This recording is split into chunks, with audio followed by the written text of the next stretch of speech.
Hi, welcome to my YouTube channel. අද මම ඔයගොල්ලොත් එක්ක ටිකක් වෙනස් විදිහේ වීඩියෝ එකකින් ඔයගොල්ලොත් එක්ක සම්බන්ධ වෙන්නේ. ඉතින් අපි අද බලමු ෆ්‍රිජ් එක කොහොමද හරියට ඕගනයිස් කරගන්නේ. එළවලු අපතේ යන්නේ නැති විදිහට අපි කොයි විදිහටද ඕගනයිස් කරගන්නේ. ෆුඩ් ප්‍රෙපරේෂන් එකක් කොහොමද කරගන්නේ. ඔය වගේ කියන පොඩි කිචන් ටිප්ස් ටිකක් ඇතුළත් වීඩියෝ එකකින් තමයි අද මම ඔයගොල්ලොත් එක්ක සම්බන්ධ වෙන්නේ.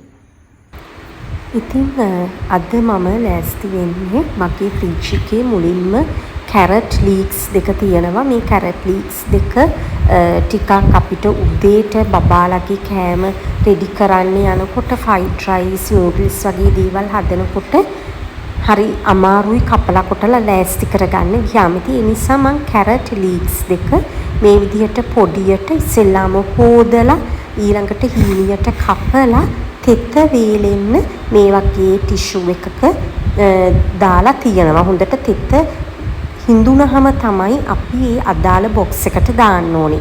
ඊළඟට මල් ළඟ තියෙන එළවලු එකක් ගන්නවා. එළවලු වර්ග ඕගොල්ලන්ට ඕන විදිහකට අරගෙන කපලා ලෑස්ති කරගන්න පුළුවන්. මගේ ළඟ අදට මම තුඹ කරවිල තියෙනවා. ඉතින් තුඹ කරවිල අරගෙන මම හොඳට හොදලා එකත් කපලා තියාගත්තා.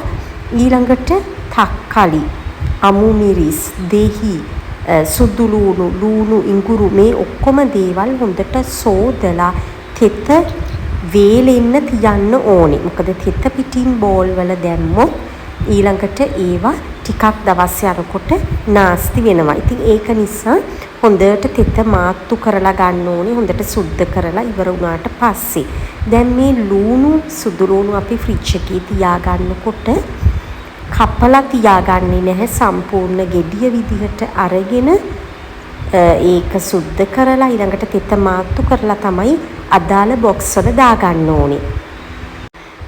ඉතින් මම එළවලු ටික එකම භාජනයක දාගන්නවා. ඔයගොල්ලන්ට වෙන වෙනම භාජනවල දාගන්න පුළුවන්. නමුත් මම මේ වගේ කන්ටේනර් එකක් අරගෙන එළවලු ටික වෙනමම දාගන්නවා එක බෝල් එකකට. ඊළඟට ලූණු, සුදු ලූණු ටික වෙනම බෝල් එකකට දාගන්නවා. මෙන්න මේ විදිහට බෝල් එකක් අරගෙන ඒක වෙනමම දාගමු සුදු ලූණු.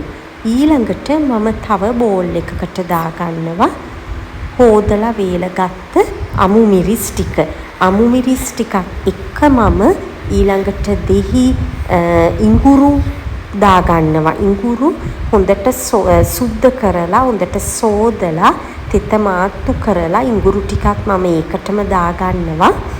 ඔයාලට වෙන වෙනම ගන්න පුළුවන් නම් කමක් නැහැ බොක්සස්. නමුත් අපිට ෆ්‍රිජ් එකට දානකොට ඉඩ අපිට කළමනාකරණය කරගන්න පුළුවන්. ඉතින් ඒක නිසා මේ විදිහට ඉඟුරු, දෙහි, අමු මිරිස් කියන තුනම මම එක බෝල් එකක දාගන්නවා. තව ඉඟුරු කොටසක් මම පොඩියට කපලා වෙනම තියාගන්නවා. ඒක අපිට තේ එකක් හදාගන්න එහෙම නැත්නම් හදිස්සියෙම අවශ්‍ය වෙනකොට මේ වගේ අරගන්න තියාගන්න පුළුවන්. ඊළඟට මම තක්කලි හොඳට සෝදලා තෙත මාත්තු කරාට පස්සේ තක්කලි ටිකත් වෙනමම බෝල් එකක දාගන්නවා. ඉතින් මේ වගේ දේවල් මෙහෙම සෝදලා වෙන් කරලා තියාගත්තාම කපලා ගන්න හරිම ලේසි.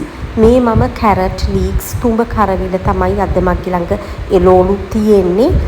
ඉතින් ඒ ටික මම එකම බොක්ස් එකක දාගන්නවා. මොකද මේ වගේ කොටස් වලට වෙන් කරලා දාගත්තාම ඒක මික්ස් වෙන්නේ නැතුව අරගන්න පුළුවන්. ඊළඟට මම බටර් වගේ දාගන්න ඔයගොල්ලන්ට මට මේ ලස්සන කියුට් බොක්ස් එකක් හම්බ වුණා. ඉතින් ඒක මම ඔයගොල්ලන්ට පෙන්නන්නේ මේ වගේ පොඩි බොක්ස් එකකට බටර් එක දාගන්න. ඊළඟට මම මේ දැන් තියෙන්නේ කපලා වෙනම බෝල් වලට දාගත්තට පස්සේ ලූණු, සුදු ලූණු එකක ඊළඟට තක්කලි, අමු මිරිස්, කපපු ඉඟුරු වෙනම. ඉතින් මේ දේවල් මම සතියකට ඇති වෙන්න ප්ලෑන් කරලා ඊළඟට ෆ්‍රිජ් එකේ තියාගත්තා.